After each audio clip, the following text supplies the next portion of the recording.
Greetings, Earthlings and human beings and any other kind of spirit or whoever's around. Thanks for being here.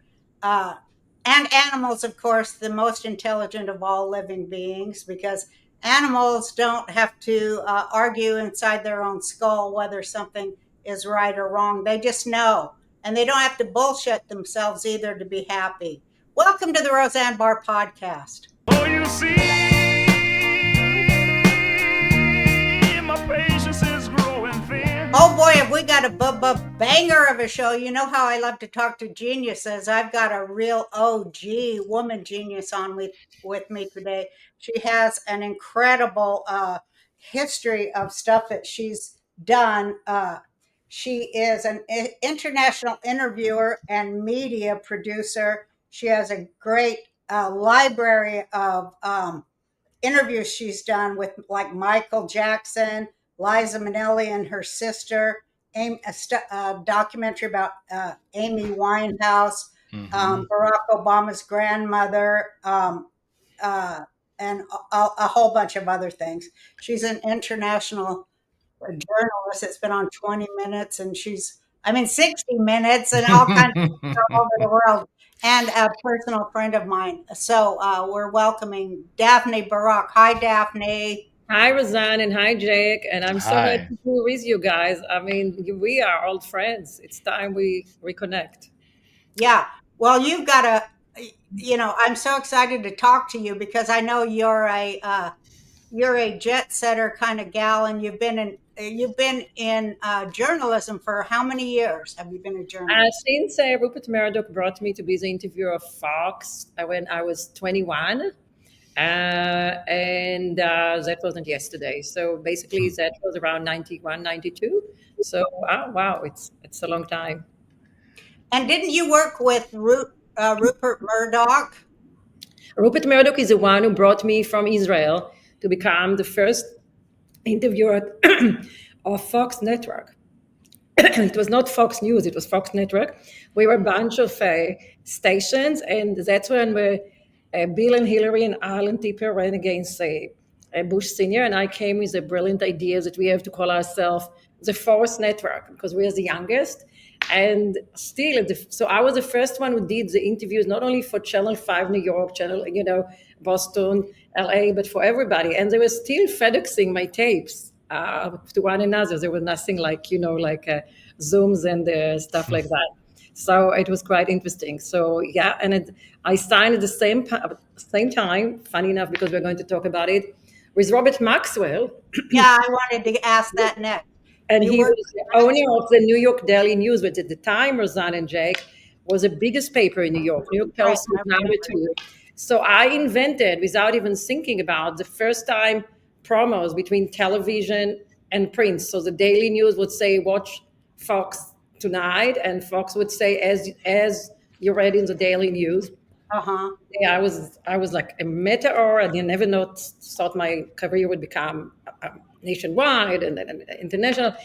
And then one day I demanded a raise at the New York Daily News. I said I'm the star, I want double money.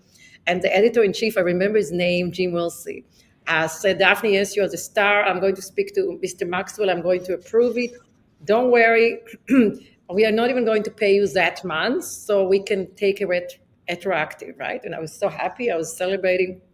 And I remember that I was at the Regency Hotel in New York, and I faxed I told him what I wanted, and I faxed it in writing. And he told me everything would be fine because, of course, Maxwell will approve it. And nobody's calling me, nobody's faxing it back. So I called I remember his name, Denise, the secretary of Jim Wilsey. And I said, Denise, did you get my fax? And she said, Daphne, are you watching CNN? And I said, why? Why does it matter? I'm talking about my contract. She said, Robert Maxwell, his body was found floating. Your contract is not really the issue right now. So the Daily News went for Chapter 11, and I lost 2 months. And then, of course, they got my salary up double. So Robert, officially, when I talked to his widow, Betty Maxwell, and Ghislaine Maxwell, I told him, well, your father owed me money. Well, I was going to say that real quick. When you talk about Maxwell, for people who don't know, we're talking about Ghislaine's father. Yeah. And Well, let's get into he owes money to many people, Jake. As you know, we changed the law in the UK because of him, because they found out he wasn't a billionaire towards the end. He stole hundreds of millions of pension money from hardworking people Yeah. that could never retrieve it. So, yeah, it didn't end very nicely. You know, okay, getting into it. Yeah, it's tough to get in. Didn't they use Jeffrey Epstein to change all those laws to help him steal all that money? Those people, I don't know, Roseanne, when he met Jeffrey Epstein. Uh, I met Ghislaine and her mother Betty exactly a year after he killed himself, or he was murdered, or whatever happened, or he fell. And at that point, we decided to do the first anniversary interview with his widow. Ghislaine was not the big deal. Betty Maxwell was a big deal. She haven't talked. And of course, everything went through foreclosure. They took their money. It was disgraced. So they became from, what a fall from grace. yeah. And I imagine that Ghislaine probably met Jeffrey Epstein around that time or a bit before, when I put the effects together. We flew Betty Maxwell from London for the first interview. It took me a lot to convince her, because Rupert Murdoch and Robert Maxwell were rivals, and to tell her what you do with the first interview to Fox, which belongs to Rupert Murdoch, was not really easy. And I remember that Fox, we didn't have much money, right? So with their budget, she was really upset that she didn't that we didn't fly her first class Virgin. I said, no, it's like best business. She said, no, it's economy class. She almost didn't make the flight. So I said, don't worry, we're going to pamper you in New York. You'll be in a royal suite. And we didn't have budget, Fox budget, right? So I went to Donald Trump, who owned the time he owned the plaza. And I said, Mr. Trump, we will put you on the 10 o'clock news. We'll promote you. And I mean, because at the beginning I said, would you do me a favor? I mean, she's a widow. She doesn't have anything. Could we put her in the hotel for free? And would you also upgrade her to the presidential suite? I mean, on top of it. Donald, he said, so what's there for me? I said, well, we'll put the plaza at the footage, and we will promote you 2 days in a row at the 10 o'clock news. And of course he agreed, because it was a great promotion. And that's why until today, when you see the only interview with Ghislaine Maxwell, which was actually with her mother, before the big interview I did 30 years later in jail, you see Betty Maxwell and Ghislaine going, you have the B-rolls, they're going on the stairs towards the plaza at the Fifth Avenue. That was part of the promotion, right? It was very important not to miss it. And now Ghislaine, everybody said Daphne did the only Ghislaine interview ever. Now, of course, in jail 30 years later. But funny, and people offered me, when Ghislaine was arrested, people offered me like $30,000 for 30 seconds of this interview. I mean, crazy money. But Ghislaine Maxwell was not the interview. We flew Betty, and then Betty said to me when I took her for dinner, I said, well, Ghislaine, my daughter lives in New York. Can she come for dinner? And I said, sure. What do you mean? She came to dinner and she said, would Ghislaine be part of the interview? So I called the vice president of Fox News and I said, well, what do you think? I mean, the yacht is on her name. Why won't we include her? And he told me, well, she doesn't cost us money, right? I said, no, she lives here. Okay, so let's do it. So the interview was not Betty, not Ghislaine, it was Betty. 29 years later, it was suddenly, the only interview with Ghislaine Maxwell. Now, back to your question, I suspect, Roseanne, that's the time sort of that she met Jeffrey Epstein, because she didn't have anything, and she lived at the time in a very small studio. I remember it was 66 or Madison, something not far away from Fox, because after the interview, I went with the tapes instead of messengering. I was very snoopy. I wanted to see where she lived. So I went and delivered it. So it's a very fancy address, but it was a very small studio. And I suspect, she said to me at the interview that a friend gave it to her. What if one capsule a day could help you feel full, reduce your cravings, and actually enjoy eating less? Meet Appetite from the Wellness Company, a groundbreaking formula that helps you take control of your hunger, boost metabolism, and feel fuller longer. Akkermansia, a next generation probiotic shown to boost GLP-1, the hormone that controls the appetite and metabolism. It's paired with saffron, I love saffron, to curb emotional eating, a big deal, reduce stress, and support balanced serotonin levels. No stimulants needed. Appetite also includes GLP-1 and GLP-2 activating probiotics, plus probiotics like inulin and green banana to keep you satisfied and support gut health. It's time your gut controls your thoughts and your mind takes a break with a unique combination of amazingness engineered into one convenient capsule ready to work naturally with your body.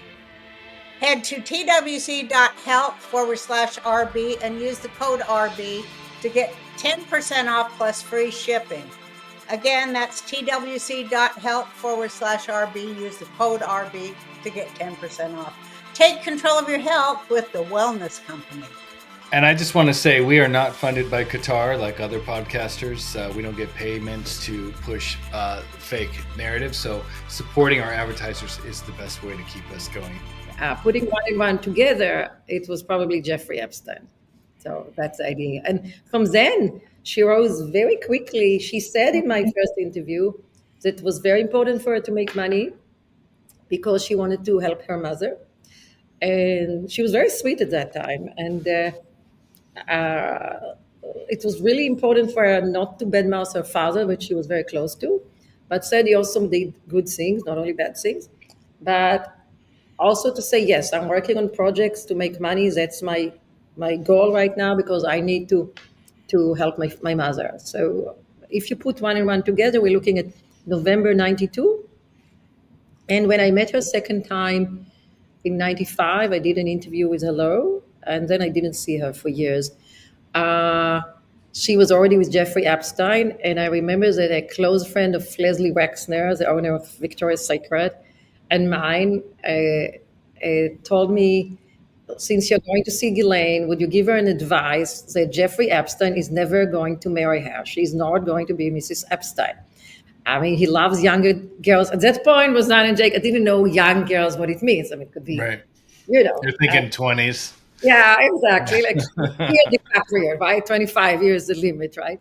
And I remember I said to Ghislaine, Ghislaine, that's the message. And she hated it. She said, no, it's not true. It's like she really didn't want to hear it. She was working on being Mrs. Epstein. And maybe she was in love with him, or she was in love with the lifestyle, like the combination of her contacts with her and with his endless money. But she really didn't want to hear about Epstein not marrying her. And you're like right in the pocket. Well, so I mean, okay, so he grooms her into getting girls for him. Yeah, and Well, that's like all these pimps do. They'll groom their quote bottom woman into bringing them. and that's why I think she really fell into it, Roseanne. When I interviewed her, famously, the only interview she gave since she was arrested, 4 interviews, not 2, because we released only 2, because it made so many headlines. We didn't need. You can still sit on 2, right? And she said, I just regret the moment I met him. She kept saying it. She answered all the questions. I will get to that soon. But there was one question she didn't answer, Jake and Roseanne, and you understand why I'm saying it to you right now. I said to her, okay, you said 3-4 times that you regret the moment you met Giuffre Epstein. She said, yes, very exclamation. So I said, in that case, Ghislaine, and it's recorded, of course, you know that, right? In that case, Ghislaine, when did you reach this conclusion that you regret this moment? So that means, you know what I'm saying, like, when did you understand what are you doing or what Right. he's doing and you are an accomplice? This, she jumped. She didn't want to answer. She said, I'm facing an appeal. I'll answer you after the appeal and everything. And legally, she's right. If you're like, but that's the question. Maybe at the beginning she didn't really understand what she was doing. Maybe one time introduced me, but then it became Her job. daily routine. Yeah, a job. Yeah. After he was convicted, what was that, 2008, the first time? He was She's still indicted around. 2006. Yeah, 2006, and he convicted 2008. Yeah. Yeah, but she still hung around with him after he was convicted. That's another question. The same question you're asking Prince Andrew. Why did you go to his house in 2010, right? Uh, I think she tried to move. I know she tried to move with her life. It's difficult to move from so much money, right? Mhm. And so much lifestyle. And this life, she found out, held her back. She could not escape her destiny. People maybe don't know, but they know that she moved to live with Ted Waitt. He's a very rich guy from San Diego. That's the guy that Bill Clinton distanced himself and say, no, we did not invite Ghislaine Maxwell to Chelsea's wedding. She was plus one of Ted Waitt, but that's not true. Bill Clinton has been very close to Ghislaine almost until she was arrested. So basically, she did move. She was madly in love with Ted Waitt. She really wanted to become Mrs. Ted Waitt. She became very close to his children. And then one day he received extortion from somebody who knew about her past and wanted money from Ted Waitt. And he did the right thing, I understand. Reportedly, he called the FBI and he did not pay. But this ceased and deceased his relationship with Ghislaine. He knew he could not move forward. And actually, I understand she's very hurt because she wanted him to testify or at least give the position in her trial that she couldn't do certain things at one point because he knew she couldn't if she was with him or anything. He refused to do anything with it. So, she was really, really hurt. So she couldn't really move away. And as you know, 2016, Virginia Giuffre, by the way, Virginia Giuffre talked only with me before she died. And funny enough, because she knew that I'm the one who interviewed Ghislaine, she knew that Sarah Ferguson, the Duchess of York, is a close friend of mine. She's the one who saved me for cancer. And she's trusted me, and I actually respect that. And so Virginia Giuffre sued Ghislaine in 2016. There was a settlement. It kept coming. She could not run away from that. And they, of course, 2000. And then when she married the guy, Scott, who was much younger from her, the whole idea of the marriage, she was madly in love because this is the type who falls in love. And in her imagination, the man is what she wants the man to be. But then the whole idea was that she put all her money on a trust that he controlled. Then it backfired. She had to beg from him money for the appeal because she didn't want all the lawsuits to come and take her money. So the money, babe, can you take the dog? Babe, can you take the dog? Hillary Clinton's at your back door. Dogs. Yeah, I know. Yeah, we are with Roseanne, and she hates dogs. I know you love dogs. Yeah.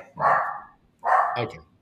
So basically, she really wanted to move on, but I just think it kept. On one end, there was a lot of money, but I think it kept. It's like what they say, when you join the mafia, but you never know how and how you can check out. Yeah. Yeah. You're not going to put out. I'm curious about her. I'm curious about the whole thing, how deeply Prince Andrew and the whole royal family is involved with the whole thing, because they could have never gotten an island and control of the world economy, which they did have. Jeffrey Epstein changed a whole bunch of laws that destroyed the sovereignty of nations. He was being used by people at the tippity top. And I'm just always interested in the Prince Andrew royal part of it, Well, What Andrew, can you tell it's a us good about question. that? It's a good question, Roseanne, because Andrew, as I said, Sarah is a very close friend of Bill and I, and it's not really what people think about Andrew and Sarah. She's more loyal than it's not a love story anymore, and she's been paying a big price for standing by him or even just living there. But Andrew was the favorite son of the queen. We all know that. It's not an exclusive knowledge. I know King Charles and Camilla well. Camilla's younger sister Annabelle is a good friend of mine. Of course, Sarah is a good friend of mine. But Andrew was always the sweetheart, right? He could do no wrong until Epstein came, and that was too much. So basically, Giuffre was actually very smart to befriend Andrew because, nobody blamed. He was good looking at the time and a hero, sort of, but nobody blamed Andrew for being too smart, right? So, Jeffrey Epstein probably manipulated him, whatever. And I almost fell from my chair, like I'm sitting right now when I interviewed Ghislaine, one of the, babe, can you take them? When I one of my 4 interviews, I asked her about Clinton, Donald Trump, which I'll have an exclusive for you, Andrew. And she started to speak so highly about Andrew. Okay. And then she said, and he's so well read. And this, I dropped my. I said, what did you say now? She All told me right. this yesterday.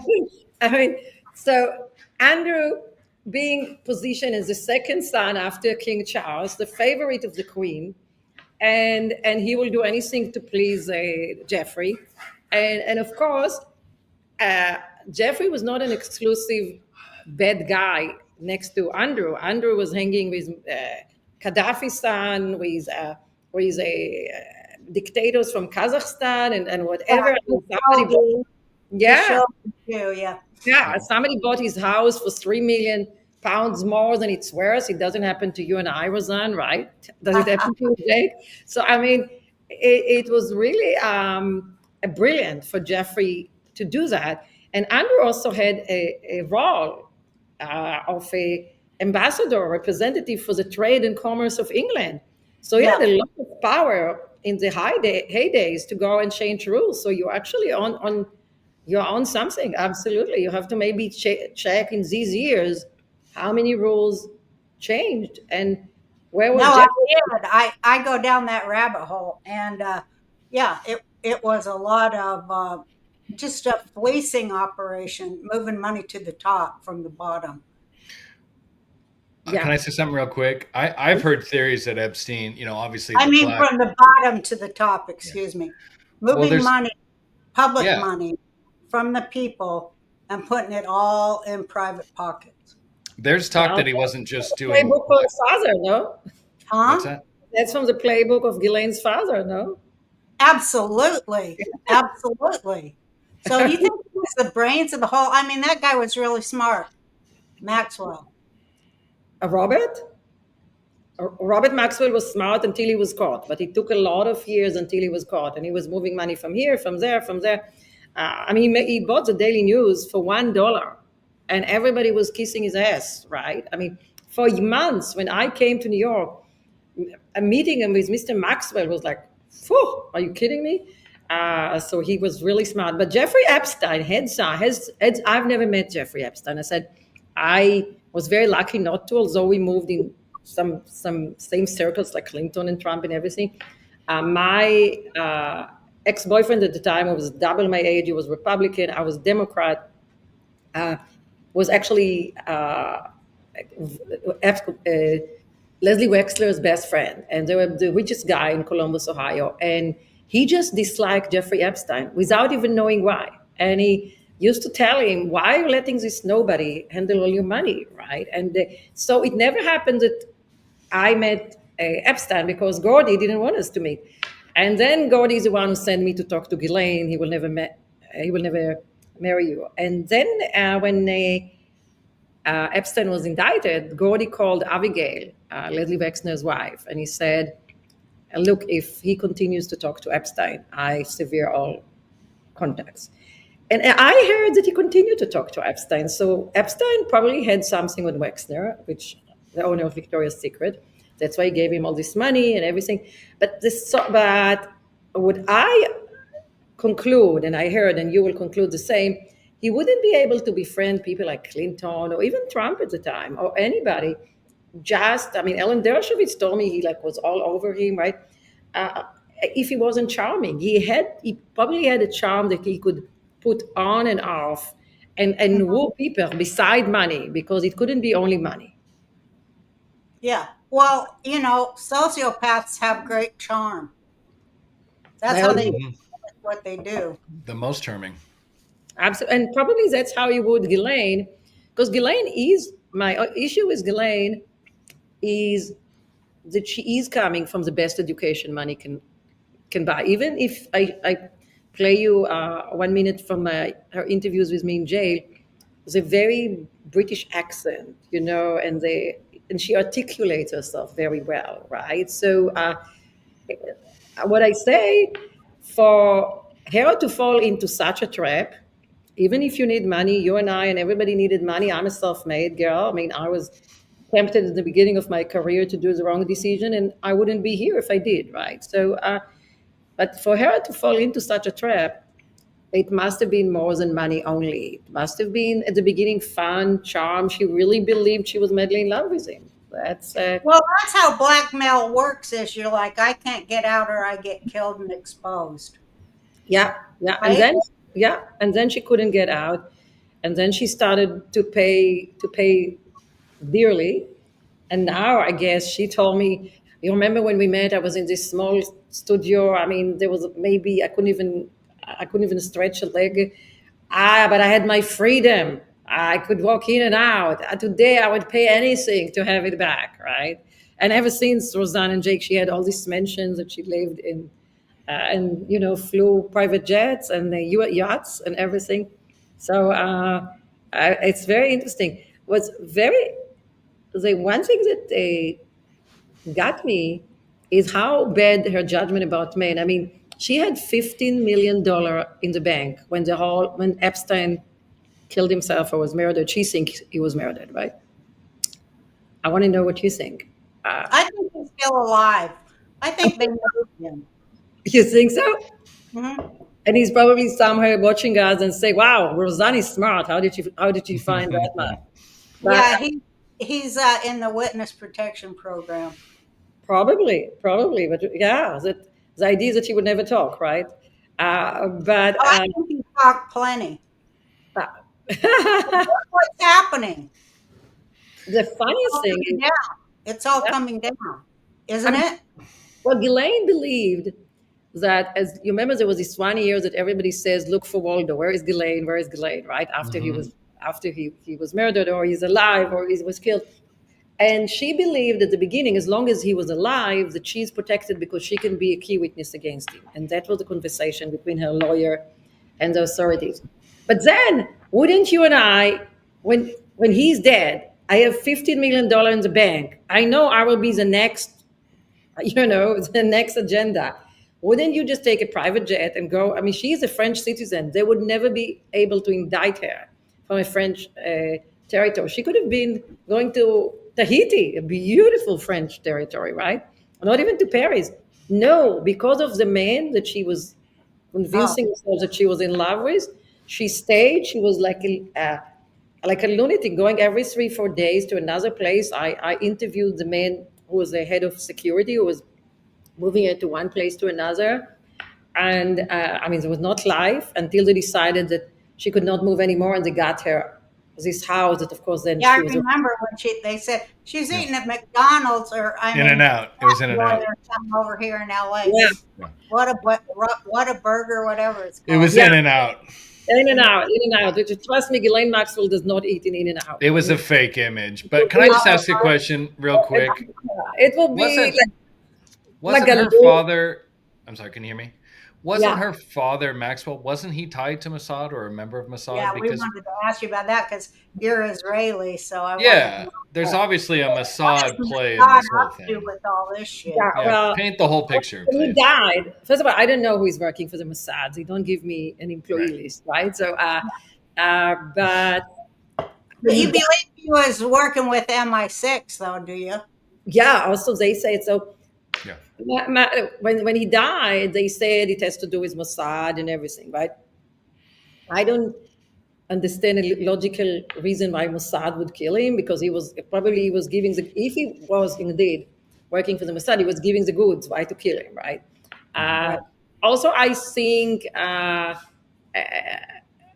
I mean, Mossad usually gets a look what they did right now in Iran. Amazing people to kill people at the second they walk into a room. I mean, it has to be the best intelligence I know, ever. on the toilet. That's what I love. On Exactly. the Yeah. toilet. I mean, Or pagers. No, yeah. it's Mossad. Yeah, I mean, Yeah. I would love to meet. I would just love to think and guess how high up the Mossad people are in Iran, because just incredible. Of course. From the head of Hamas, killing the head of the Hamas, killing their people, just it's incredible. But usually Mossad would be very, very careful not to spy in friendly territories like America or UK. That's Right. really a big mistake. Yeah. Especially you and I would feel that MI6 or CIA would know about it. So I don't know. 100%. I mean, who knows? Look, he was traveling. His birthday, Robert Maxwell' birthday, 70th or something, was very lavish in Morocco. Maybe he was the spy in Morocco. Maybe he was spy in other territories. I would doubt that he would do it in America or England. And I would doubt the Mossad would need him in friendly countries because they exchange intelligence, right? Yeah. Well, What that's was what I going think it was, is shared intelligence between the three intelligence agencies. Well, Five Eyes. But Right. you must have owed too much money is how I can figure it out, because they always kill you if you owe too much money. Yeah, when you know too much, it's a. Well, it depends how you see it, because you see, when I first met Donald Trump, I actually did the first interview with Ivana when she was getting engaged to the Italian. What his name was, Riccardo Mazzucchelli, and Donald said, "Why you're doing all the big scopes, and what about me?" And I said, "Well, Mr. Trump, you're giving interviews to anybody. No, I'll give you a scope." So when I did the interview, and by the way, he at the time, I have to send you the footage, 92. He said, "Okay, you do the interview. I'll direct it." So he directed the footage. He didn't trust me, I guess. Uh, we have me with a red suit, and him at the escalator going down when people are looking, exactly what he did with Melania in 2015. So he had been thinking about this scene for a while, and it was so good that it was actually opening the 10 o'clock news at Channel 5. But when I met Donald, we used to call him the comeback kid. You remember he had the bankruptcies in Atlantic City and everything.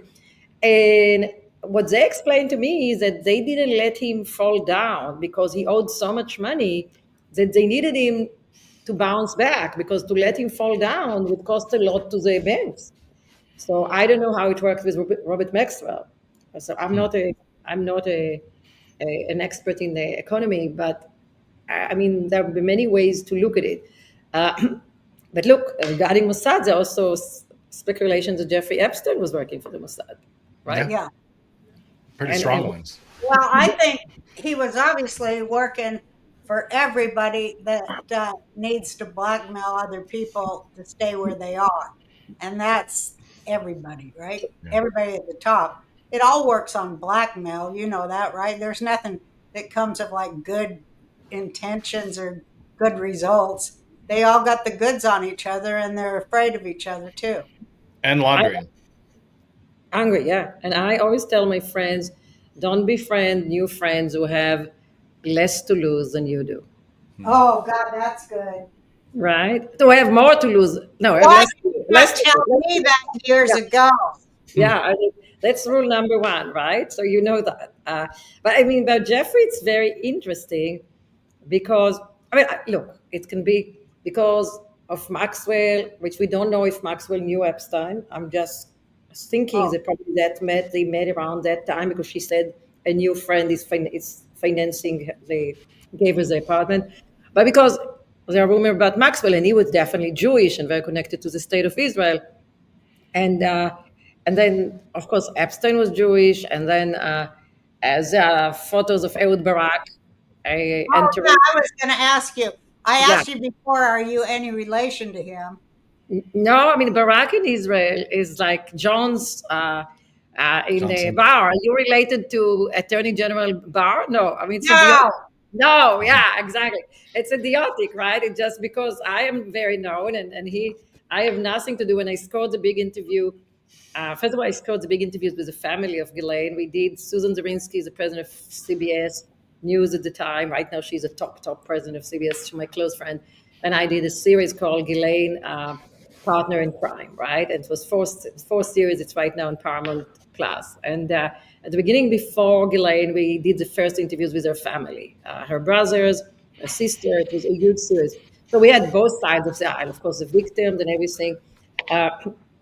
So when they saw this big exclusive, I never look at social media. I'm sure you don't either. And it's like, I call it the toilet of the internet. I agree with Lady Gaga.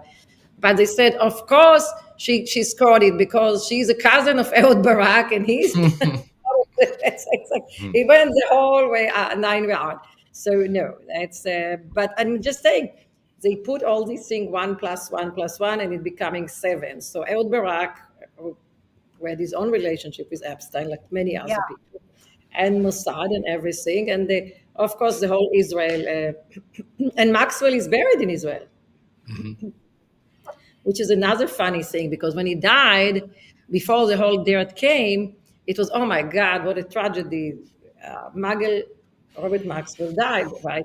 So Israel said, oh, let's, of course, come and bury him in the Mountain of Olives. They gave him the most prestigious, I mean, if the Messiah is coming tomorrow, Robert Maxwell is the first to go out, right? And then a day later, and everybody said, I knew him, I'm a distant cousin. It was really funny. 2 days later, suddenly all the dirt that he was actually broke and he stole the pension, and so everybody like, no. It's like, we didn't know him. Nobody knew how his body somehow came to Israel.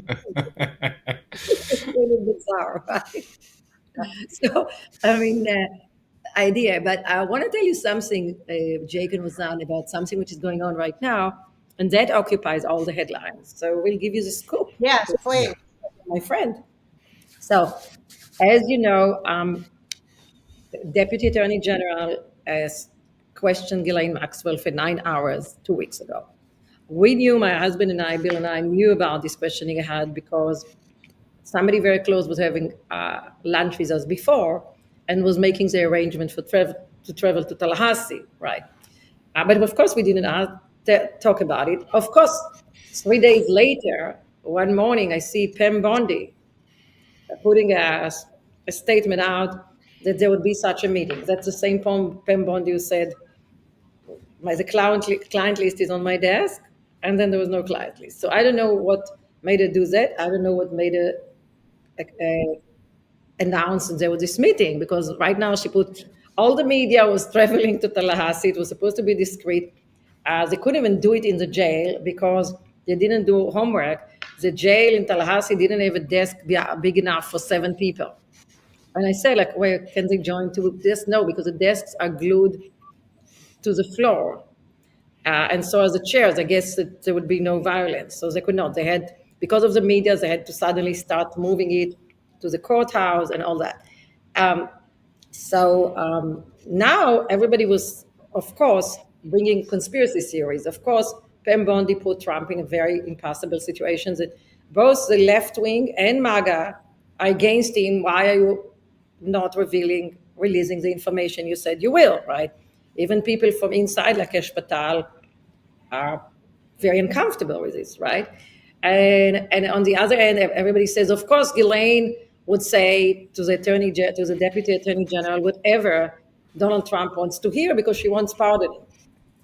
So I know some of what she said in these 9 hours, but there is no way she could just go and change the story or change the narrative, because it was not the first questioning.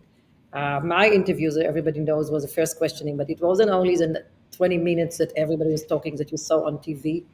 And the first one, the jail, after Susan Zirinsky and I pushed so much, invited me to an invitation you cannot refuse, to go to MDC in Brooklyn, the worst jail ever, where PDD is held right now, to see her. But I'm a television interview, and they didn't want a television interview, so they gave me only a notepad and a pen.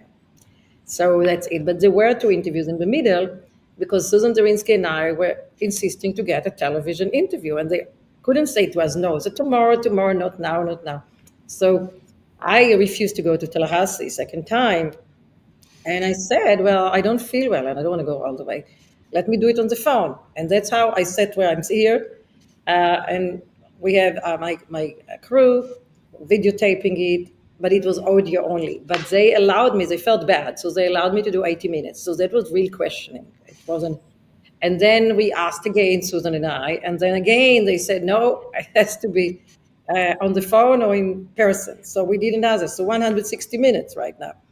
And then we had enough. We understand in the Biden administration, I was calling the head of BOP, Bureau of Prison, the Attorney General, Deputy Attorney General.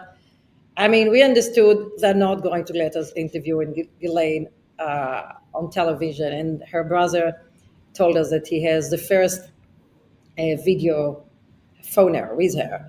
And Susan and I and Bill and our team just flew to London in 1 second. And instead of her brother talking to her, it was me, right? And so that was a television interview. But we had 160 minutes. So there is a way to see if she lied to in order to win an appeal or not. And I tell you what, I mean, among what she was asked by the Deputy Attorney General was, of course, about the Clinton, which I'll tell you what she said, and also about the birthday card, the big $10 billion lawsuit of Donald Trump against Rupert Murdoch about the Wall Street Journal stuff. And I'll tell you what she said about both. But it will be very difficult for her to change a story like about Clinton or Trump or anybody, which is important, even Andrew, because she was questioned by me 160 minutes. And people know that there are the two interviews not released yet. So it's very, very obvious that you can just check if she changed. No, in my experience with her was that she was consistent. The 4 interviews were in a span of maybe 15, 16 months. So she did not change the story. So she was consistent. Only thing is, the difference is that she was so positive about Bill Clinton. I mean, she really had maintained friendship with him until maybe a year before she was arrested, before she disappeared. That was even, that not only Epstein, she had a personal relationship with Bill Clinton. And then basically when the Deputy Attorney General asked her, she said that Bill Clinton distanced himself. He said he was just with Jeffrey Epstein because he was a philanthropist and he gave $10 million to a university, whatever. No, they were very close friends. And she Well, Epstein set up the Clinton Foundation. This I didn't know, but that makes a lot of sense because he was smart. But basically, Ghislaine did say to the Deputy Attorney General, to Todd Blanche, that Clinton was close to her, very close to her. The only thing I understand, her tone changed from the tone she spoke to me. With me, she was really, she was like a 16 years old girl in love. You know, she really loved Bill Clinton. With them, she said they were very close. She kept the narrative, but the tone was very unfriendly. She was very, very disappointed for how they distanced themselves from her because it was really, really close. Now the birthday card, right? 2003. So she was asked about it. And Wall Street Journal does not have the birthday card. They have a 5th or 6th generation of the birthday card. But definitely there is a birthday card. Now, the $10 billion question is whether Trump painted this postcard and whether he really wrote that, right? And that there's only one person who can answer. Ghislaine was asked, and she basically said she needs to see the card, and then she will answer. So, it's true. It was 20 years. I mean, how can she remember, right? And with all the torture she's been in jail, she probably lost some of her memory. But secondly, she might have been playing smart. Well, I'm not giving you all the information right now. First of all, get me out of here, right? It can be. And they did get her to another prison with much. Yeah, she's in Texas now. Next to you, darling. You can always. I visited this jail. Not that I'm waking up every morning, brushing my teeth, and going to visit jails, right? I'm not Kim Kardashian. But, but we are working on it. We are working on the first interview with Elizabeth Holmes Serrano, and Bill and I I had my cancer charity gala March 2nd or something, and then a week later, we went with Billy Evans, her partner and the father of his very cute children, to see Liz Holmes. And I have to say, after being in MDC, this is a cushy jail. I mean, if to be in jail, this is a jail you want to be. I mean, it has green grasses. I mean, her life definitely improved. It has green grass, and you can see the children. I mean, we were spending with Liz like 4 or 5 hours. It's very friendly. You have Lego, you have everything. You have vendor machines. Now, Liz told us that she's not allowed to be there only in the weekends when there's visitation. But still, she was very fit. She's exercising every day. It's a big upgrade from Tallahassee. So she did. Well, she must think she's got some cards to play. Absolutely, even the birthday card. Look, Donald Trump is suing Rupert Murdoch for $10 billion. These are big two titans, right? A Wall Street Journal felt very secure to run the story because they did have not the card itself, but a third, fourth, fifth generation of the card. Well, they're crooked as hell. The Wall Street Journal is a joke. It's But I'm just saying right now about Ghislaine, she's sitting between two titans with a lot to lose and a lot to gain. And it's not only the $10 billion. You know, there will not be $10 billion. There will be settlement or whatever down the road. But it's right now who will give up first. And she's the only one who can wade in, because what if she says, well, yeah, of course there was a card. There is a card, right? But I told Donald, look, I wrote so-and-so, I painted so-and-so, would you just sign? So that's a different story, right? She can say whatever she wants. Hey guys, it's Jake here. As you know, I'm an old middle-aged man who's graying and bald, and I have 2 daughters and a wife, and I need to take care of them. So life insurance is something that I look into all of the time. But as I was investigating and talking to my brother-in-law Josh, who many of you know from republiclifenow.com and the annuities program that we sold, the guy's a genius. He told me about a new product that is part of the life insurance, parachute, if you will. But it's called Living Benefits. And it's going to change the game. And I wanted to tell you about it because you guys got to get into it right now. And essentially what it is it's a life insurance policy. You pay it, the whole thing. And then if something, God forbid, happens and you, while you're alive, need that money, you don't have to wait until you're dead for it to go to your family when it could have helped save your life. With Living Benefits, you can access your own life insurance policy payout or whatever you want to call it while you're alive. Let's say you get a catastrophic illness or get caught on fire or something horrible happens. You can pull from your own life insurance policy and save your own life. Go to republiclifenow.com, check it out. Make sure you ask for the Living Benefits life insurance because it's a separate part of life insurance. I don't want to get too technical, but just think about it. You can actually potentially save your own life with your own life insurance policy. It's a game changer, and I highly recommend you do it. So she said she could not say anything until she sees the card. The card is allegedly with the estate. So either Donald Trump or Rupert Murdoch have to subpoena the estate for the card. I'm assuming Donald Trump would not do that. Why would he? So it will be up to Rupert Murdoch, right? But even then, she, as the only live witness, can say, well, yeah, this is a card, but you know what? I wrote the content. As a powerful and a career woman I was telling people, would you write this? Would you write this? Whatever, right? So that would change the narrative. So she's sitting in a powerful position. And also because Do you think she'd ever turn on the Clintons? Oh, definitely. First of all, she, as much as it depends on her, she's very upset about the Clinton. It's. I wonder why, because when I interviewed her in one of the, I think the second or third interview, she surprised me. As a woman who used to socialize, I mean, what was her description of her job? A socialite. Roseanne, you and I waking up in the morning, we work, right? We do. I mean, we do socialize. We have great friends, but this is not what we do mainly. I mean, that's what she did. And for socialite, suddenly to have everybody distance themselves and say, "Oh, we hardly knew her" or whatever, it's shocking. And she was very mature about it. I mean, she impressed me. She said, "I do understand that people who just emailed me invitation for birthdays and wedding anniversaries 3 4 weeks before I was arrested. Have to say they hardly know me. I mean, she said, I do understand the friendship with Prince Andrew, which was very close, can never resume. I do understand that nobody wants to talk about me and say Do anything you know nice. what she did? Does she have remorse and any consciousness of how many lives she ruined of young girls?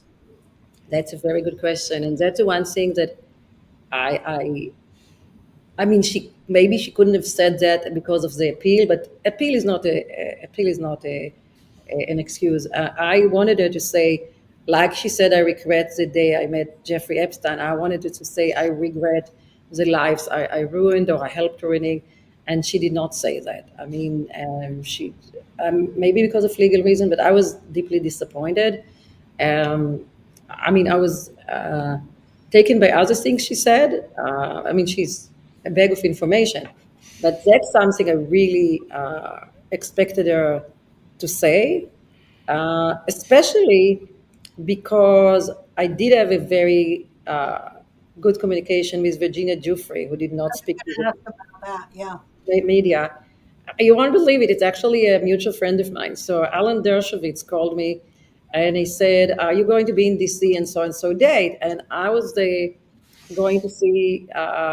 I was going for meetings, but it was also Johnny Depp trial. So I said, "Oh, let me just go and say hi." And he said, "Okay, between you and I'm going to be there in this hotel because nobody knows. I am having a deposition with Virginia Giuffre. She avoided 7 8 times, and I made sure that she's coming right now. Would you be there?" I said, "Yes." And I said, "Would let's be at the same hotel. It's not a hotel I usually stay." And so we go. So we are together because we're 2 days.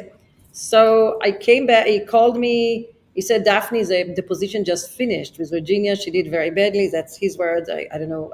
She felt bad. And let's go and have late lunch. I came there with Bill. And as we go into the hotel, they suddenly, Alan and his lawyer, Arthur Aidala, they're all celebrating with Cosmo and martinis because they felt that the position was so good, favoring Alan. And suddenly said, look who is walking in, Virginia. But apparently we were all staying in the same hotel. Oh And my. they were making, I mean, they're my friends, and I understand she caused a lot of damage to Alan. His wife was crying to me. I mean, to accuse somebody of things like that. But I mean, they were like staring at her, and she was overweight, swollen, and she knew they were making fun of her. And she locked eyes with me, like whatever. And I felt bad. I said, "Guys, I feel like a kindergartner. Come on, leave her alone." So I went to the concierge and I sent her a bottle of champagne and chocolates with a note. And then the concierge came to me and she said, she's asking if you would like to come up to her room.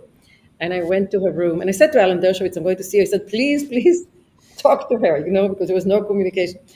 And you feel the other way. Yes, she was lying about many things, but many victims do, and they have mixed memories. And she was Yeah. also, at that time, coerced by lawyers. There was lots of money involved. But you see that this is a ruined life. I mean, this is definitely, she was swollen. She was drinking. She had 6 pack of beers. They told me they just sent it to her. I think she finished 3 by the time I was there, which was maybe 5 10 minutes. She did not want to go home back to Australia, although it was the eve of Easter and Passover, so we were all basically flying back. And I said, "Why are you staying here? I mean, you have your kid." No, no. Apparently, she had abusing husband. So you see, if you're a victim once, of course Yeah. you're choosing your past. And she never actually recovered. She used to communicate with me, and I did a beautiful article. Actually, our mutual friend Robert Kennedy Jr. text messaged me. Ah, my God, what a beautiful article when she died, because people were making fun of her. They don't understand how victims behave, because she said, I might maybe have a few days to live. And I was like, "Oh, how do you know that?" Whatever. No, she died 4 weeks later, and I posted, and I never post on social media such thing. I said, "Guys, when somebody says I have few days to live, take it seriously, okay?" And now everybody was regretting. And so I remember I wrote this article, both the front page of the Daily Mail and the Sun, and people really one of my friends that sent to me, I want you to do my obituary. So basically, but that's one thing that I agree with you. It's a fantastic question, Roseanne. Did she show a remorse? She did not. I cannot. I would like to look at both sides. I don't think she should be in jail 20 years.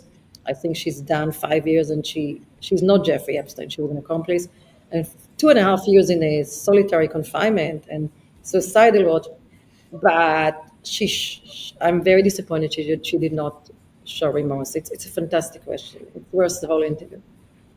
Do you want me to play to you what she said about Yeah, Donald let's see it. Yeah. Yeah, let's get into the good stuff. Trump? No, the good stuff was a question. It was We a already great- did the good stuff. I meant the audio that you. I know. that you I'm clipped going to for me. send it. I'm going to do it to you. I always say that. I didn't mean that No, insulting. no. Okay, let me put it. It's really. I'll send it to you afterwards as well. But I want your mother. Yeah. Been a friend of mine since I met you, I think. And actually, I think we were with him in the White House with Jared when they changed the law about the prisons. Donald actually, let's talk about something nice. Donald surprised many people when he was a president and they asked him about you after you were arrested. And he said, well, I wish her, the best of luck. And people criticizing. Do you remember that moment? How did you feel? I did. Well, I was very touched that he would remember me and that he would wish me well. And I was very touched by his remembrance of me. And by wishing you well, because he got the flag. You know that, right? So I'm sure he did. I think anybody who says anything remotely either positive and or generous about me seems to attract a lot of negative interest. So yes, but President Trump is famous for thinking and saying what is on his mind whenever he says it. So I was very touched, as I said. I'm going to send you a clean Yeah. copy. Yeah. Send us a clear clean and we'll put it in. I do remember when he said that. I wish her well. We were like, best of luck. And We were it like, got a lot of criticism, but actually, she was not. There was no verdict yet. She was just arrested. Yeah. And don't we have in America, even when it comes to the worst people ever, don't we have a saying that you are innocent unless being convicted? until proven guilty. Yeah. Guilty. Yeah, exactly. So he actually did the right thing. He said, "I knew her. We moved in the same circles, and I wish her luck." Look how many I people, thought it was gracious, and it. They just are down his throat no matter what he does. So what if he wrote a Playboy like card? Who gives a good shit? I don't care. And by the way, he never said he did not know Jeffrey Epstein. Everybody knew in Mar-a-Lago. You've been in Mar-a-Lago, Roseanne, and everything. I mean, everybody knows in Mar-a-Lago who knows who and everything. And it was not but he also kicked Jeffrey Epstein in 2004. He also cooperated with the police. He was the only, hoity-toity that cooperated with the police against Epstein and kicked him out too. Yeah, exactly. So, I mean, I think do you think that, well, it's both parties. I won't say it's just Democrats, but, there's a lot of Republicans too. They don't want the information. Why do you think we haven't received, how come we haven't seen all the names? Why do you think that is? good question. Good question. My theory, and I did not discuss it with her because when I asked Ghislaine if there is a client list, she insisted that there is no. Now, it may be that there is not a list. You know what I'm saying? Like, she didn't sit and put a list, but of course, it was a pyramid. Everybody knew that, right? Right. I would think that everybody knows somebody. We are all 6 degrees of separation. So Right. if one is being caught, it would already lead to other 5 or 6 or 7 or whatever. And I think it scratched my back, and I'll scratch yours. It's like Hollywood uh, before Jeffrey Epstein. What's his name? Harvey Weinstein. Harvey Weinstein.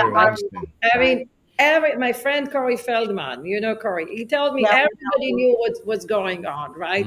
We did. And Corey was very brave, as I know you appreciated. But at the time, he lost jobs and everything.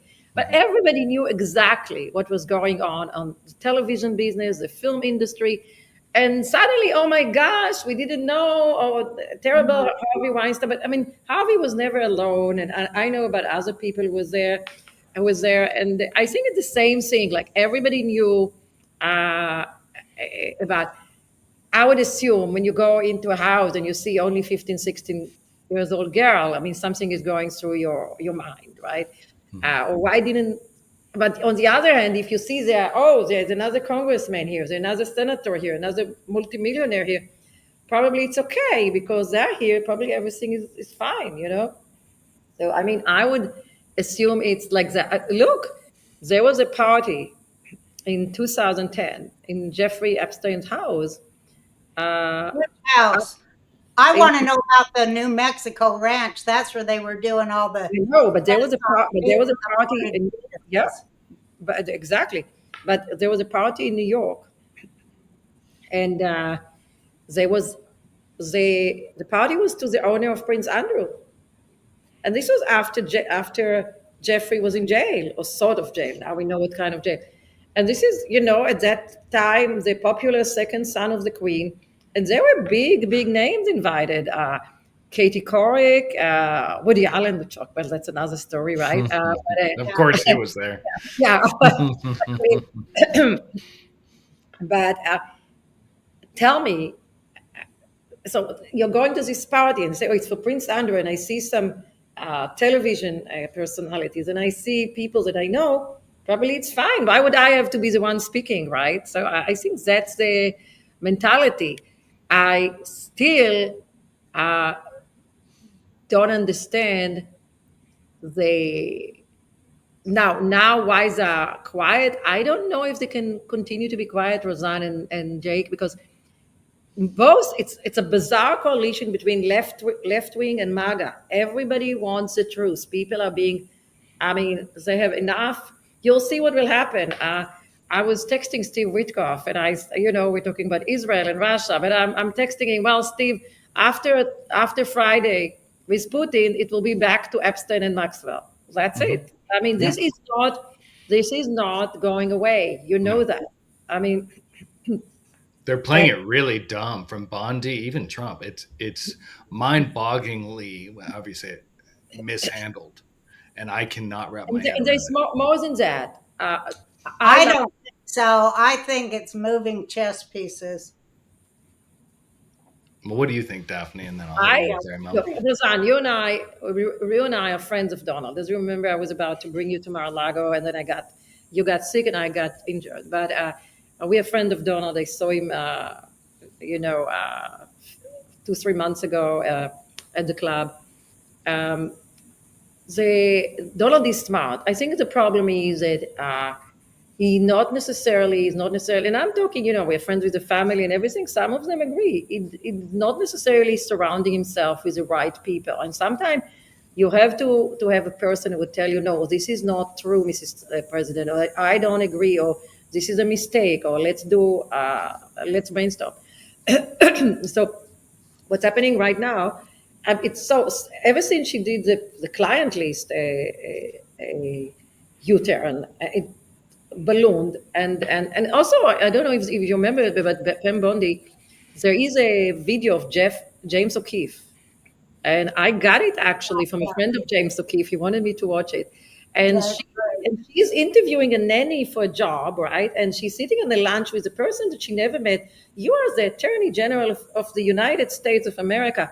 And she's gossiping happily about Epstein and the list and everything. And this is like, I mean, I was speechless. So, so basically, to have these people, and I called a friend of mine, and I was very close to Donald Trump, and he's talking to them. I would say daily, if not every 2 3 days. And I said, darling, I'm not going to be in DC and the Bedminster for 4 or 5 weeks, right? And I need you to tell him something not to do A, B, C, D, because he doesn't know what's going on. He doesn't know whatever. And he has to know uh, he has to know what she said at the time, and he has to not to fall into another trip. Oh, now they're trying, and now she's saying everything just to please him, and now he's falling into it, and now they're not releasing. I said, just let's avoid that. You know what this person told me? He said, Daph, I'm staying out of it. I said, even if you don't want to help him, because I will not be able to say to him for a few weeks. And he said, I don't care. I let Pam Bondi and the DOJ to hang themselves. More mistakes they do, better for us. So now you're talking about infighting. You don't care to protect your own president. You just care that, oh, let her hang themselves. Meanwhile, it hurts him because what he said at the time, I'm standing here. If I stand tomorrow at the Fifth Avenue and I shoot somebody, nothing will happen to me. I have my base. No, the base is turning against him. And every day now they try to release the grand jury. Now I'm asking you, Roseanne and Jake, why on earth why would you try to release the grand jury? I know what's in the grand jury. And the judge actually said yesterday what I knew. There is nothing. You know that you can indict a ham sandwich. A grand jury is nothing there. It's just a policeman or a detective saying a victim is saying so and so and so. That's the grand jury. So why are you putting all these? Okay, now we try to release that. No, it wasn't released. But the judge made fun of it because he said, actually, I'm releasing what you didn't want, what you wanted to release, but I'm releasing with my interpretation, right? So Right. I think the total release should be really is transparency and a basically really getting an investigative team into it, whether it's a council or general or whatever, a special council. It will not go away. I can tell you, and I can tell you that it will affect 2026. Yeah, no, absolutely. Yeah, it The will affect. the I the think he two. knows what he's doing. I do. I think he's got it all. I think he's a showman, and I think that my opinion is he's making the Democrats beg for it, and then he's going to go. You want it? You really want it? Here you go, because he has everything, and we all know where it leads. We know every bit of it, and I think we're going to see. We're going to see arrests. We're going to Well, one see. thing, one thing we know, it will not lead to him. It may lead to some friends of him, but it will not lead to him because Donald Trump, I know him since I'm 20, as I told you, since 92 or whatever. And Donald Trump would never engage with this kind of sick relationship. He might, I think, worst come to worst, you can come against him like the Access Hollywood tape that he did, like a locker room chats. Maybe he did that with Epstein. I don't know, but nothing more. So there's nothing would lead to Donald Trump. I think that's what's frustrating to him because really he knows that there is nothing. And as he said, if he wrote a birthday card, who cares? You're joking. You and I can make so many jokes. And at that Yeah. point, Jeffrey Epstein was a dear friend or like one of the boys. Why not? Which I he's mean, been honest about. let's just think about it for a minute. The Democrats, the FBI, the DOJ, all of them, the State Department, Loretta Lynch, Obama, Susan Rice, everybody, they never thought she'd lose, Hillary. And everything's about protecting Hillary. It's about protecting the Clintons, and that's why they're playing these games. And that's why Trump's like, yeah, beg for it.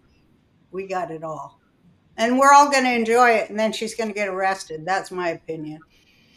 I don't know if Hello. she get arrested. She's Hillary used to be my friend. I used to be a Democrat, as you too. Donald Mhm. was a Democrat. Well, Yeah, both he Donald and too. I voted. I hosted her at my home in New York when I was the interview of Dateline NBC in 2004. It was Bill's birthday. You see, each time Bill's birthday happening, something is happening. You and John Voight, Amy Winehouse, Hillary Clinton, and she even sang "Happy Birthday" for Bill. and Art Garfinkel was there. It was a Democrat crowd, so we were friends. She even met her doctor through me. We went to Canyon Ranch together, and I was very disappointed when we saw her and Bill in 2015. We went to the initiative, the Clinton Foundation. First of all, I was very bothered. I mean, she was very nice to me, and Bill was very nice to me. But first of all, it bothered me that we were maybe 2 out of 10 Americans. The rest was foreign money because everybody knew that she was going to run. Yeah. So, and she was already the Secretary of State, right? So, I mean, it was like people. He was swirling it away there in the Epstein Foundation set up by Jeffrey Epstein. Yeah, exactly. That's what you're telling me, right? Keeping abilities. And she was taking it in internationally with a server in her bathroom that China could hack at will with State Department secrets. That bothers me. That bothers me. No, Privatized State Department secrets. Come on. She's going to answer for all of it. And they're trying to say, so. Trump wrote a nasty, Trump wrote a, come on. We all know what's going on. We all know why the Democrats are hiding it. We know why a lot of Republicans are hiding it too, because they were involved with the Clinton Foundation. exactly. Then where'd that money come from? USAID, hello, and all the other NGOs. It's going to be transparent as a son of a bitch. That's what's going to happen. Well, I don't know if she will be arrested. I mean, she's not well and she's not young. I mean, have you seen her recently? And I don't know if it will go to that, but it's definitely.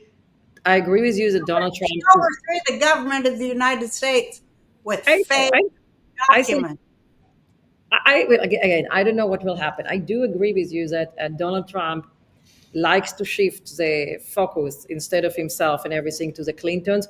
And it's an easy one because the relationship were really, really, really tight. And with Ghislaine, it continued. I remember that she told me that she saw him last time, I think, in a dinner. I mean, not much before she was on the run.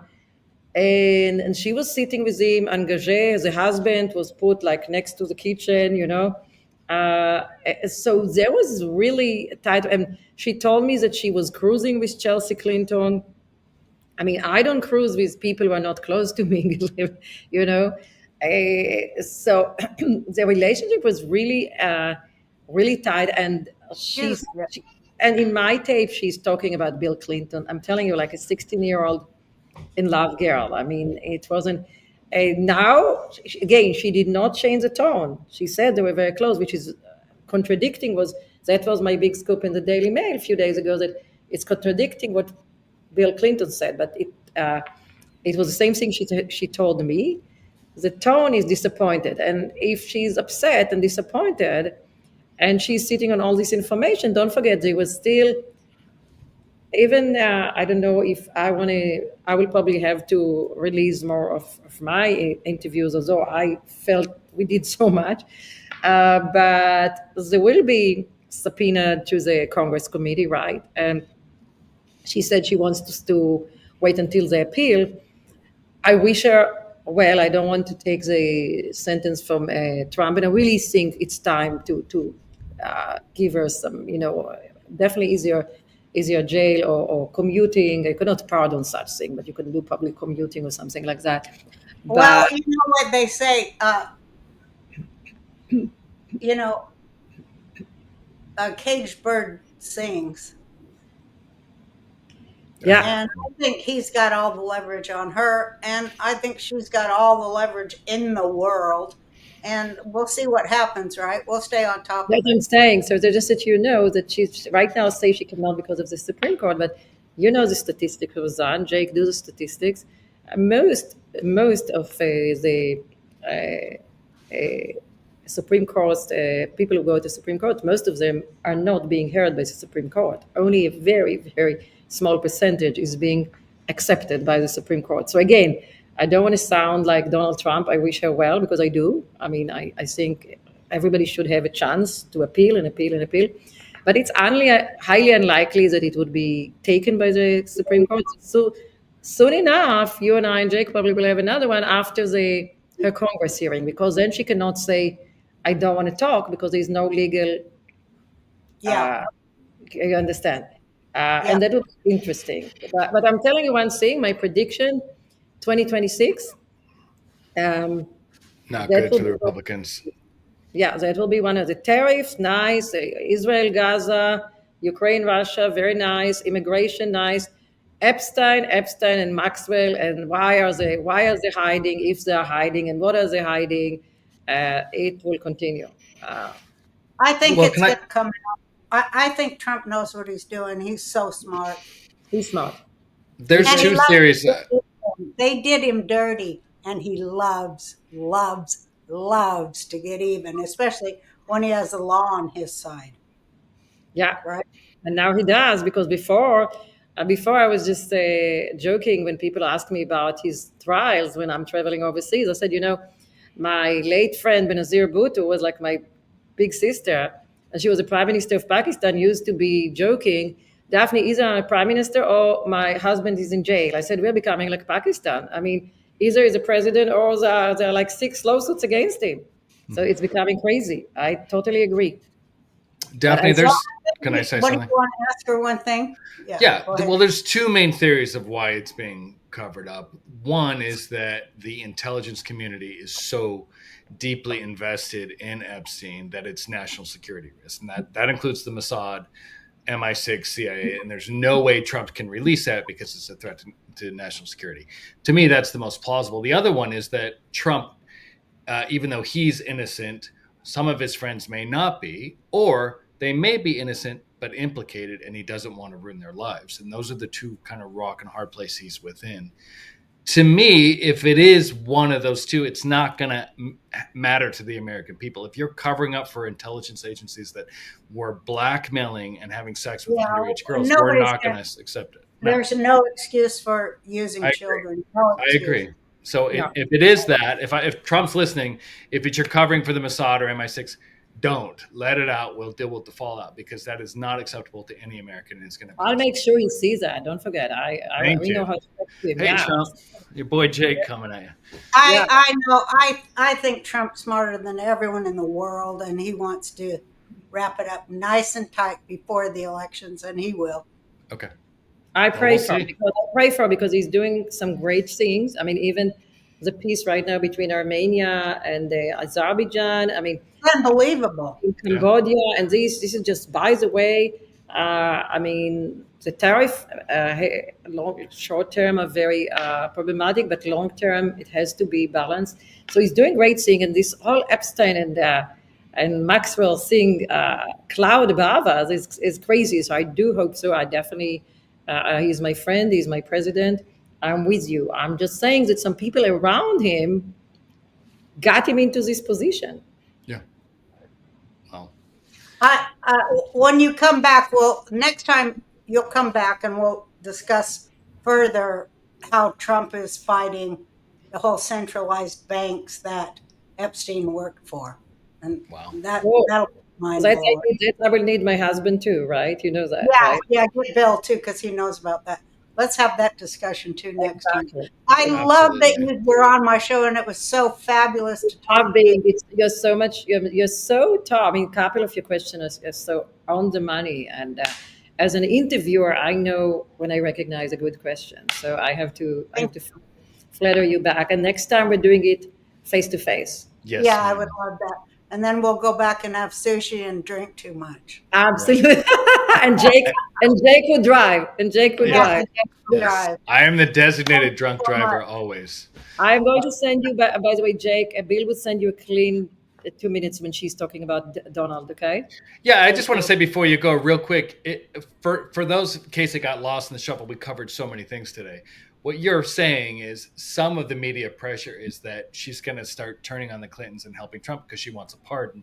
So anything she does to help Trump is leverage. You're saying you already have those interviews because you had unprecedented access. You're the only person that interviewed her, and you already have the digital assets that show that she hasn't changed her story. So that blows their argument out of the water. I just wanted to reiterate. That's the big scope. That's the big scope. That's a great wrap up, son. Oh my That's why God. I'm here. Am I so proud of my son, Daphne? You know, We love Thank your God.